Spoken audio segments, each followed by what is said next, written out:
Well, our next guest has been called the Keith Green of today's generation. He says his goal is not to lead people to religion, but to lead them to Jesus.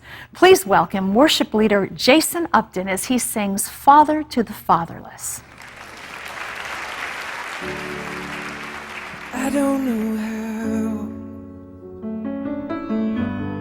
how to say what I'm feeling, and I don't have words to write you a song, but I have this hope and I have this prayer, and I am believing that your words are true, and you never leave us alone. Father of the fatherless, come down and rescue us. We need you again.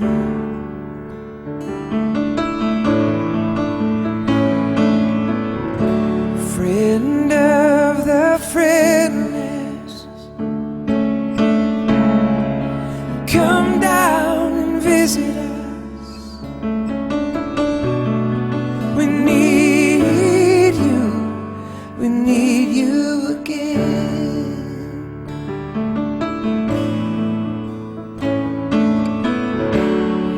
And how many sons have cried for their fathers, and how many fathers have cried like a son. Well, now every tear saved through the years in memory's bottle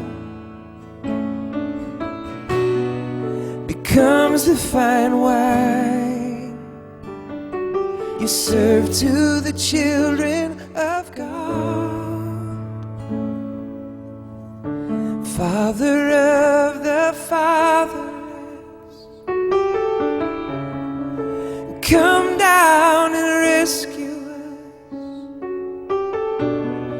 We need you again.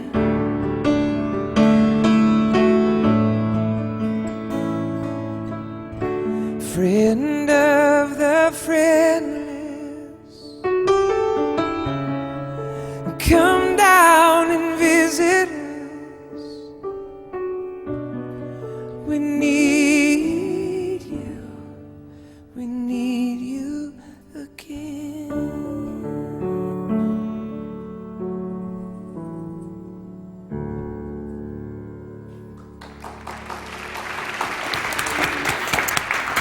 It's so good to have you here again. Being with you. This song is my favorite off of the album that it's on, but it really has special meaning to you. Tell us about that. Well, yeah, I was adopted in 1974, in March of 1974, and given a home.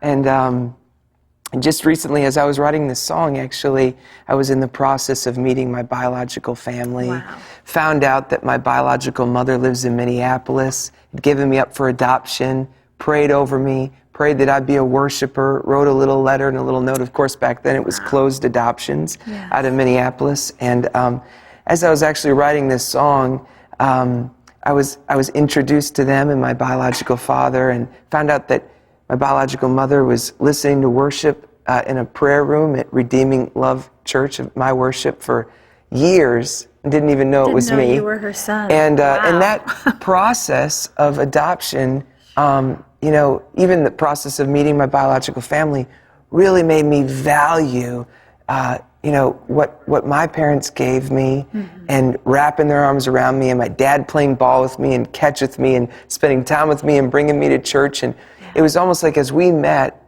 all of her dreams for my life, all the things she prayed for me when she put me up for adoption, everything she prayed for me happened God with the doesn't parents make that God gave mistakes. me. Yeah, unbelievable. Wow. I know that you had an encounter with God that has taken you from just singing in churches to really having a passion to reach people with the knowledge that they can know Jesus, walk with them, live with them. How did that happen? Well, you know, my wife and I, Rachel, she actually didn't grow up in the church so much and had an experience with God later on in life. And then when we met, she was a 3-day eventer and horse rider and such. And when we met, she just didn't have any understanding of church ways of doing things. And so she actually just encouraged me.